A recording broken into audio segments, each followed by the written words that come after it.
نحمده ونصلي ونسلم على رسوله الكريم اما بعد فاعوذ بالله من الشیطان الرجیم بسم اللہ الرحمن الرحیم فلما اسلما وتله للجبین، تو جب ان دونوں نے ہمارے حکم پر گردن جھکا دی اور باپ نے بیٹے کو پیشانی کے بل لٹایا، اس وقت کا حال نہ پوچھ۔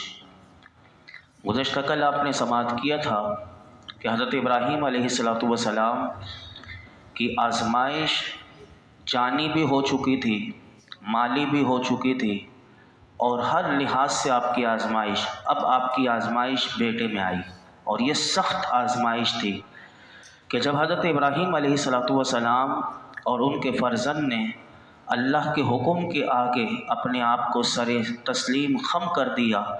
اور جب حضرت ابراہیم علیہ السلام اپنے فرزند کو ذبح کرنے کا ارادہ فرمایا تو ان کے فرزند نے عرض کی، اے والد محترم، اگر آپ نے مجھے ذبح کرنے کا ارادہ کر لیا ہے تو پہلے مجھے رسیوں کے ساتھ مضبوطی سے باندھ لیں تاکہ میں تڑپ نہ سکوں، اور آپ اپنے کپڑے بھی سمیٹ لیں تاکہ میرے خون کے چھینٹے آپ پر نہ پڑیں اور میرا اجر کم نہ ہو، کیونکہ موت بہت سخت ہوتی ہے، اور اپنی چھری کو اچھی طرح تیز کر لیں تاکہ وہ مجھ پر آسانی سے چل سکے اور آسانی سے وہ چل جائے، اور جب آپ مجھے ذبح کرنے کے لیے لٹائیں تو پہلو کے بل نہیں بلکہ پیشانی کے بل، یعنی الٹا کر کے پیشانی کے بل لٹائیں، کیونکہ مجھے اس بات کا ڈر ہے کہ جب آپ کی نظر میرے چہرے پر پڑے گی تو اس وقت آپ کے دل میں رقت پیدا ہوگی، اور وہ رقت آپ کو اللہ کے حکم کی تعمیل اور اس کے درمیان یہ حائل ہو سکتی ہے، اور اگر آپ مناسب سمجھیں تو میری قمیص میری ماں کو دے دیجیے گا تاکہ انہیں تسلی ہو اور مجھ پر صبر آ جائے۔ حضرت ابراہیم علیہ السلام نے فرمایا، اے میرے بیٹے،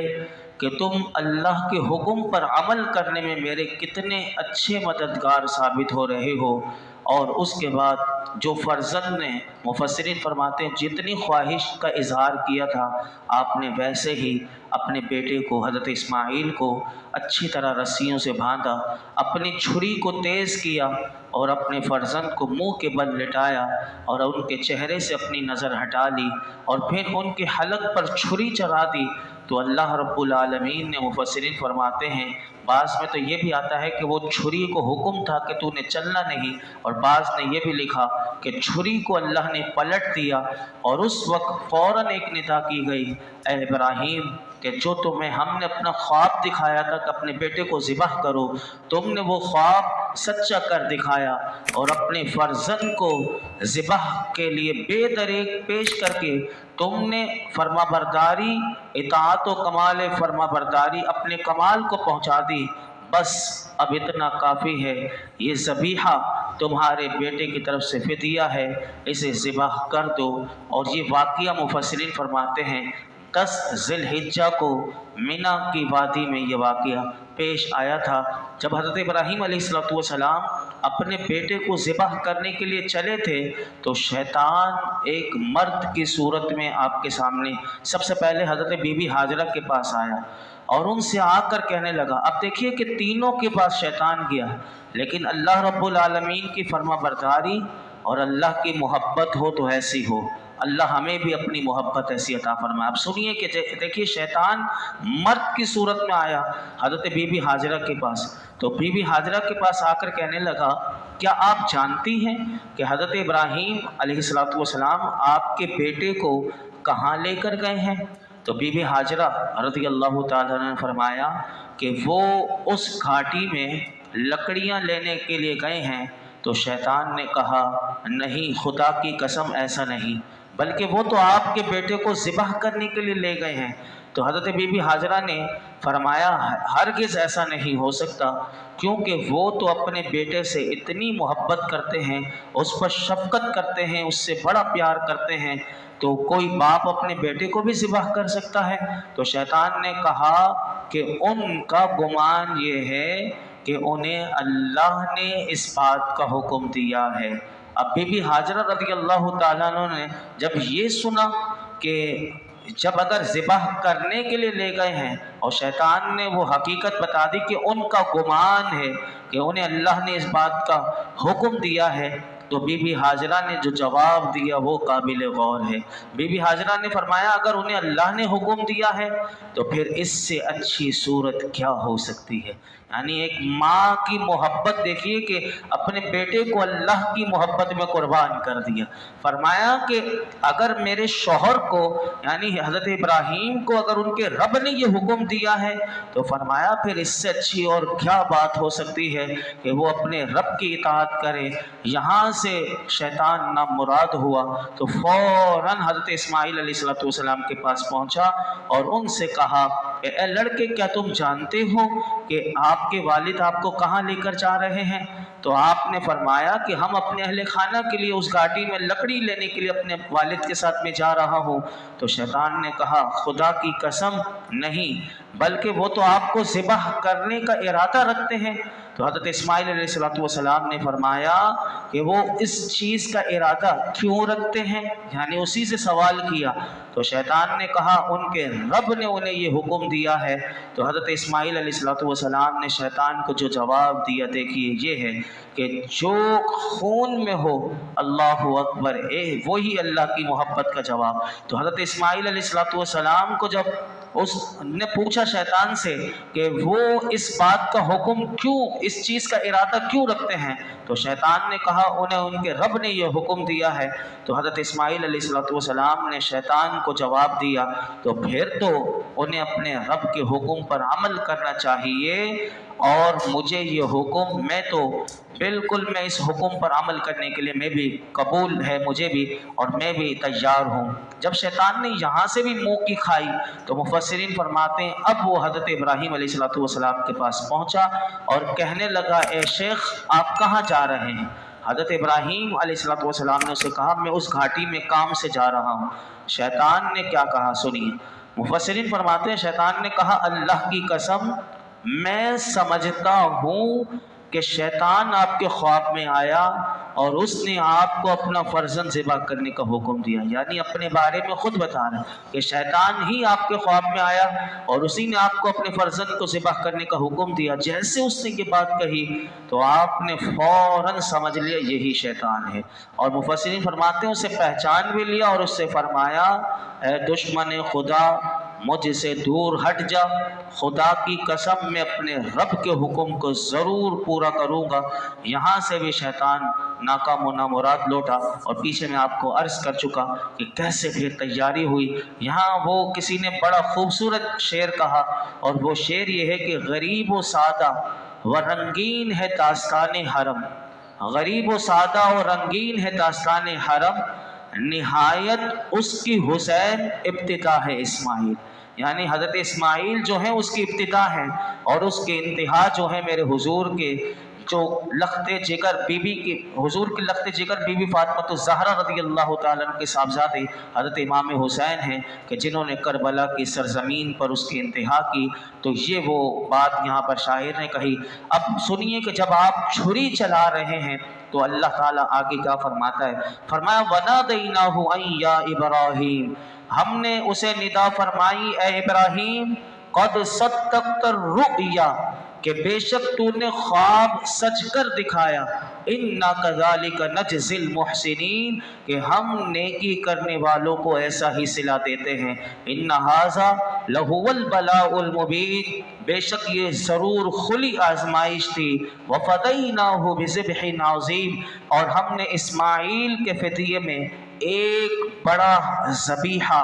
دے دیا، وَتَرَكْنَا عَلَيْهِ فِي الْآخِرِينَ، اور ہم نے بعد والوں میں اس کی تعریف باقی رکھی، سلام علی ابراہیم، ابراہیم پر سلام ہو، كَذَلِكَ نَجْزِي الْمُحْسِنِينَ، اور ہم نیکی کرنے والوں کو ایسا ہی صلہ دیتے ہیں، إِنَّهُ مِنْ عِبَادِنَا الْمُؤْمِنِينَ، بے شک وہ ہمارے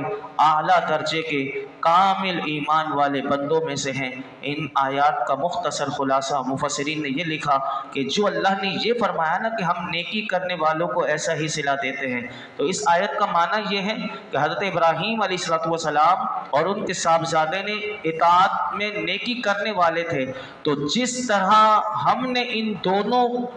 ان نیک ہستیوں کو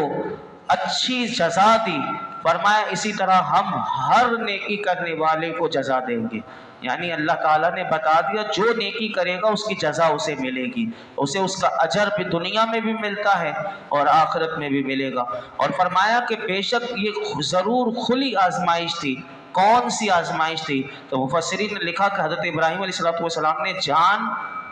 مال، وطن، یعنی یہ تینوں قربانیاں آپ نے پہلے پیش کر دی تھی، وہ آپ پیچھے سماعت کر چکے ہیں کہ اپنا سب کچھ قربان کر دیا، مال بھی، اپنی جان آگ میں ڈلوا دی، یعنی نمرود نے جو آپ کے لیے آگ تیار کی، اسی طرح آپ نے اس وطن کو چھوڑ کر ملک شام کی سرزمین تشریف لے گئے، اور اب اللہ کے حکم سے آخری آزمائش جس کو اللہ نے کہا کہ یہ بڑی ضرور کھلی آزمائش تھی کہ اپنے اس فرزند کو قربانی کے لیے پیش کر دیا جس کو آخری عمر میں اتنی دعاؤں کے بعد پایا تھا کہ جو گھر کا اجالا تھا، گود کا پالا تھا، آنکھوں کا نور تھا، لیکن اللہ کے لیے اسے بھی قربان کرنے کے لیے تیار ہو گئے۔ تو فرمایا یہ سب سے بڑی سخت آزمائش تھی، اور فرمایا کہ ہم نے اسماعیل کے فدیے میں ایک بڑا ذبیحہ دے دیا۔ یہ بڑا کیوں دے دیا؟ علامہ بیضاوی رحمۃ اللہ علیہ تفسیر بیضاوی میں اس بات کو لکھتے ہیں کہ اس ذبیحے کی شان بہت بلند ہونے کی وجہ سے اسے بڑا اللہ نے کہا، عظیم کہا۔ کیوں کہا؟ کیونکہ یہ اس نبی علیہ السلام کا فدیہ بنا کہ جن کی نسل سے میرے اور آپ کے آقا علیہ السلام ہے، تو اس لیے اللہ نے اسے عظیم فرمایا۔ آخری دو آیات اور اسی پر میں اپنی گفتگو سمیٹتا ہوں۔ فرمایا وَبَشَّرْنَاهُ بِإِسْحَاقَ نَبِيًّا مِّنَ الصَّالِحِينَ وَبَارَكْنَا عَلَيْهِ وَعَلَىٰ إِسْحَاقَ وَمِن ذُرِّيَّتِهِمَا مُحْسِنٌ وَظَالِمٌ لِنَفْسِهِ مُبِينٌ، اور ہم نے اسے اسحاق کی خوشخبری دی جو اللہ کے خاص قرب کے لائق بندوں میں سے ایک نبی ہے، اور ہم نے اس پر اور اسحاق پر برکت اتاری، اور ان کی اولاد میں کوئی اچھا کام کرنے والا ہے اور کوئی اپنی جان پر صریح واضح ظلم کرنے والا ہے۔ حضرت ابراہیم علیہ السلام کے صاحبزادے حضرت اسماعیل کے ذبح کے واقعے کے بعد حضرت اسحاق کی خوشخبری دی۔ اب دیکھیے بعض لوگوں نے یہاں تاریخ میں بھی بڑی ڈنڈی ماری اور کہتے ہیں کہ حضرت اسماعیل جو تھے وہ ذبیح اللہ نہیں ہے، بلکہ حضرت اسماعیل حضرت اسحاق ہیں۔ تو لوگوں نے تاریخ لکھنے میں بھی ڈنڈیاں ماری، لیکن وہ کہاں سے ڈنڈی ان کی دیکھیے کہ اللہ رب العالمین کا قرآن ایسے لوگوں کی جو غلط تاریخ لکھ دیتے ہیں، لیکن اللہ کا کلام کتنا سچا ہے کہ پورا ذبح کرنے کے بعد حضرت اسحاق کی خوشخبری دی۔ تو مفسرین فرماتے ہیں یہ آیت اس بات کی دلیل ہے کہ ذبیح اللہ حضرت اسماعیل علیہ السلام ہے، کیونکہ ان کے واقعے کے بعد اسحاق کی بشارت دی گئی، حضرت اسحاق کی۔ اور دوسری بات اللہ نے اس آیت کریمہ میں فرمائی کہ ہم نے حضرت ابراہیم اور حضرت اسحاق علیہ السلام پر دینی اور دنیاوی ہر طرح کی برکت اتاری۔ ظاہری برکت تو یہ کہ حضرت ابراہیم علیہ السلام کی اولاد میں کثرت اللہ نے کی، اور حضرت اسحاق علیہ السلام کی نسل سے